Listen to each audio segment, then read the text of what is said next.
What's up guys? Today I'm going to take you through the 2026 USAP approved rule changes that will take effect on January 1st. While these aren't super big changes, it's important that you know them so that you can follow them and enforce them on the courts. So the first change is probably the most important in this video, and it has to do with the volley serve, or the serve that you hit before it bounces. So not the drop serve, but the volley serve. And this is what I see most people doing. So these rules weren't changed, but they were made a little bit stricter. And the way that they did this is that they added the word clearly to the rules. So the rules stated that you must hit the serve below your waist. You must hit the serve with the paddle, the highest point of the paddle, being below your wrist. And you must hit the serve using an upward motion. So those were the rules in 2025. Now, the rules state that you clearly must hit the serve below your waist. You clearly must be hitting the ball with your paddle below your wrist, the highest point of your paddle below your wrist, and you clearly must be using an upward motion. So why is this a change? Well, now if it's not clear, if a referee can't tell that you're doing this, they can call it as a fault. So I'm sure if you play a lot of pickleball, you've seen people hitting serves like this, where it's sort of just on the edge. Maybe they're side arming it, maybe they're not, getting their paddle below their hand. They're breaking one of these rules, and you can't really tell because it's sort of hard to see. Now, if it's not clear to a ref, they can call a fault on you. So to follow this, you just have to make sure that when you're serving, you are clearly following these rules. So you need to clearly be doing the 3 different elements of a legal volley serve, which will look something like that. You can still serve really hard with this, but if you're in a tournament and you're hitting it like this, the paddle is above your wrist, or you're not using an upward motion, you're sort of just going straight into it like this, the ref might call it on you. I think in rec play, it's gonna still be hard to enforce this rule, but in a tournament, it's going to be enforceable, so I think that will sort of bleed into rec play. And you'll stop seeing players hitting crazy illegal serves, which are honestly just making games more unfair and things less fun. So I actually think this is a good change because it's enforcing the rules and it's going to make it so people follow them better. If you guys see a lot of people breaking these rules on the courts, which I know I do, make sure to like this video and subscribe to our channel so this video gets pushed out more and more people stop breaking this rule. So this next rule is more of a clarification than an actual rule change, but it's honestly maybe one of the most confused rules in the sport, and it's that you're not allowed to add extra spin to your serve with your hand or your paddle before you hit it. But a lot of people took this as you're not allowed to spin the ball with your paddle when you're serving. So you're totally allowed to spin the ball with the paddle when you hit the serve. So I'm allowed to spin the ball on contact, but I'm not allowed to spin the ball prior to contact. So I can't spin it then hit it. So that's the confusion that a lot of people are having. So they cleared this rule up a little bit in the new rule book. They just made it more clear so that players know you can't spin or manipulate the ball before you hit it, but you can totally do whatever you want to it with the paddle when you're making contact. So the next rule change has to do with one that was actually a change last year, and it's that they made double hits legal.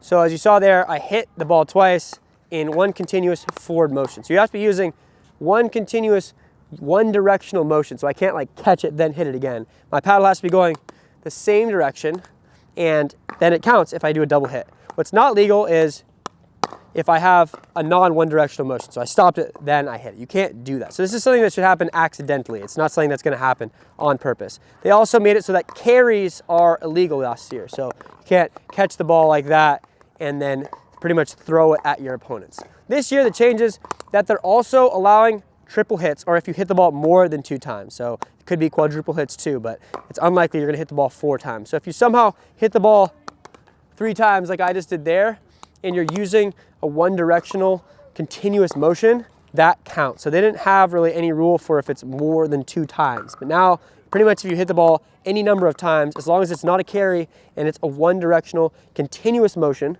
that counts and it's fully legal, and you should continue the point as you're playing. And if you guys are looking for a paddle upgrade for the new year, I highly recommend you check out our new one, the Duo. The Duo is a full foam core paddle that has maxed out stats under the USAP rules. If you're currently using something that's lower quality, this is the kind of paddle that'll actually make a massive difference in your game. If you want to grab a Duo, head to our site and use code RULES for $20 off. Also, we have the wide body version of this paddle coming out on December 30th, so stay tuned for that. The next rule has to do with a ball that you have on the court that's not actually the ball you're using. If you're in a point and there's an additional ball on the court, there's some rules that surround this. The first is that if the ball falls onto the court during the point, this is a fault. So this was already a rule. If you have a ball in your pocket or something and it falls onto the court during the point, this is a fault. It was last year and it still is this year. The new rule is that if you have a ball that's visible to your opponents, so maybe you're carrying it or maybe it's in your pocket and it's kind of like peeking out a little bit, this is also a fault now. So it used to say that you couldn't have a ball that's visible to your opponents because it is sort of distracting. Like imagine you're trying to track the ball and someone just has a ball that's right next to it. It's kind of hard to tell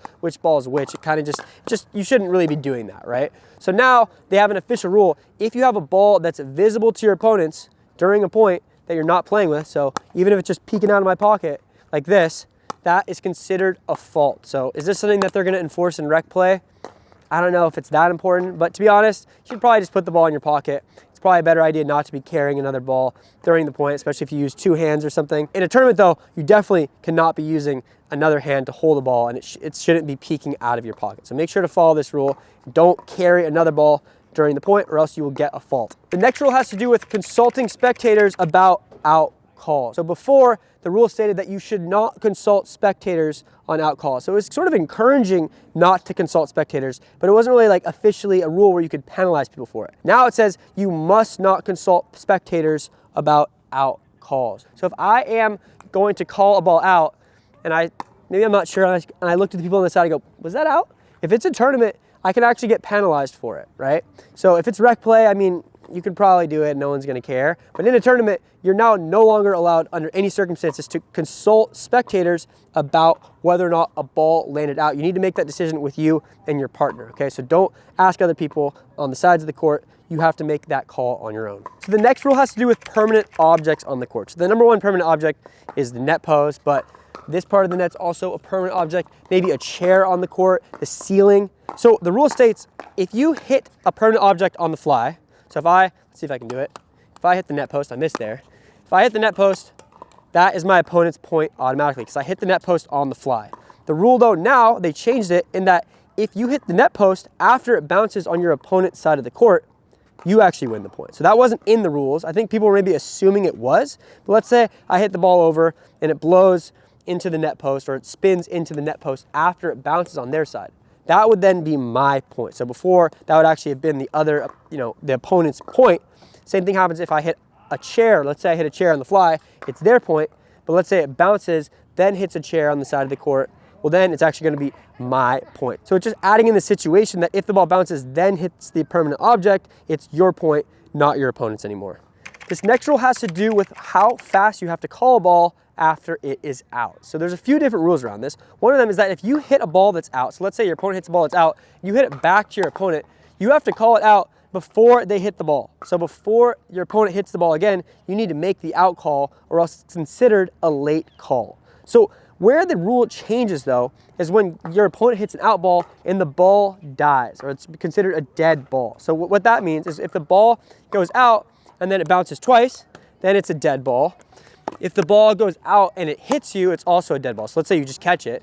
So if the ball goes out and you catch it, it's a dead ball. So you don't have to call the ball out before it's considered a dead ball, but they do say now that you have to call the ball promptly. So essentially they just added this rule so that you call the ball quickly after it's a dead ball. So you can't just wait like 10 seconds to call the ball if it's dead. So if the ball comes and it's dead, you should already have called the ball probably right after the ball bounces twice, or honestly before the ball bounces twice. You shouldn't be waiting that long.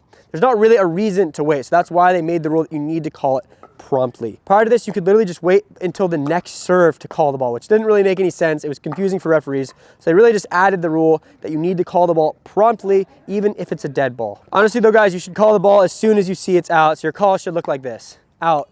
You don't really need to wait until it's a dead ball. This rule is not that important. You probably won't need to make that much use of it, just making sure that you know it so you can enforce it on the courts if someone's making a late call after a dead ball. Thanks so much for watching, guys. I have all the rule changes linked below if you want to read them. Those were actually only the ones that I thought were the most important. Some of the other ones are, probably things you'll never have to consider, but if you want to read them and learn them all, I do have the rule book linked below. If not, see you next time.